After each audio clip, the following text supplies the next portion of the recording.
నమస్తే friends, welcome back to our channel చెరుకు thoughts. నేను మీ శ్రీలత. ఇప్పుడు మనం జొన్నలతో పేలాలు ఎలా ప్రిపేర్ చేసుకోవాలో చూద్దాం. ఇవి చాలా చాలా టేస్టీగా ఉంటాయండి. చాలా ఈజీ వేలో మనం ప్రిపేర్ చేసుకోవచ్చు. వీటిని ఉడికించాల్సిన పని లేకుండా ఈజీగా మనం జొన్న పేలాలు ప్రిపేర్ చేసుకుందాం. దీనికోసం నేను ఇక్కడ జొన్నలు తీసుకున్నాను. ఇవి చూడండి, పచ్చజొన్నల్ని కూడా సజ్జలు, ఎర్రజొన్నలు ఏవైనా ఇదే వేలో మనం ప్రిపేర్ చేసుకోవచ్చు. నేను ఇక్కడ పచ్చజొన్నల్ని తీసుకొని ప్రిపేర్ చేసుకున్నా. ఇప్పుడు ఒక మందపాటి ప్యాన్ కూడా స్టవ్ పైన పెట్టుకొని దాన్ని బాగా ఒక 2-3 మినిట్స్ హై ఫ్లేమ్లో హీట్ చేసుకున్న తరువాత జొన్నలని ఒక లేయర్గా, బాటంకి ఒక లేయర్గా వేసుకొని చిటికెడు సాల్ట్, ఆయిల్ కూడా వేసుకున్నా.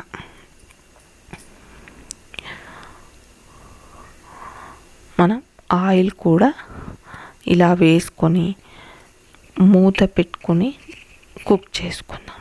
మనకు పేలాలు అనేవి చూడండి అప్పుడే స్టార్ట్ అయ్యాయి. పాన్ హీట్గా ఉంచుకోవాలండి. హై ఫ్లేమ్లో వీటిని ప్రిపేర్ చేసుకోవాలి. చూడండి, కంప్లీట్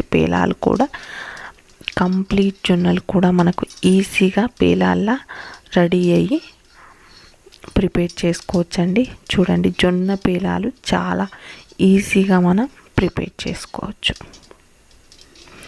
మనకు కంప్లీట్ కూడా రెడీ అయిపోయాయి కదా. వీటిని మనం బయటికి తీసుకుందాం. చూడండి, అదే ప్యాన్ని మళ్ళీ ఒక లేయర్లా జొన్నలు వేసుకొని కొంచెం చిటికెడు సాల్ట్ని, ఆయిల్ని కూడా వేసుకుందాం.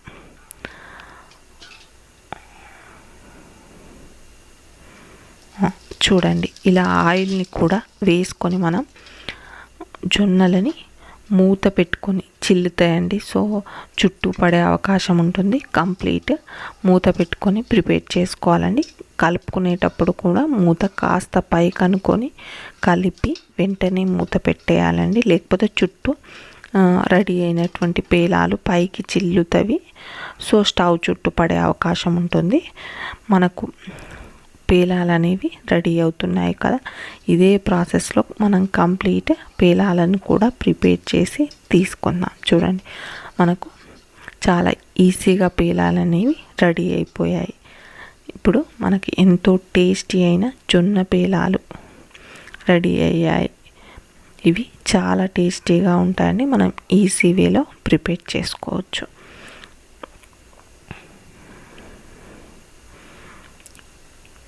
పిల్లలు కొన్నిసార్లు జొన్న రొట్టెలు తినరు కదా, ఇలాగైతే ఇష్టంతో తింటారు. చూడండి, పేలాలు చాలా బాగా రెడీ అయిపోయాయి. ఇవి మంచి టేస్ట్ కూడా ఉంటాయండి. పేలాలు మనకు ఎలా ప్రిపేర్ అయ్యాయో చూడండి. ఉంటాను.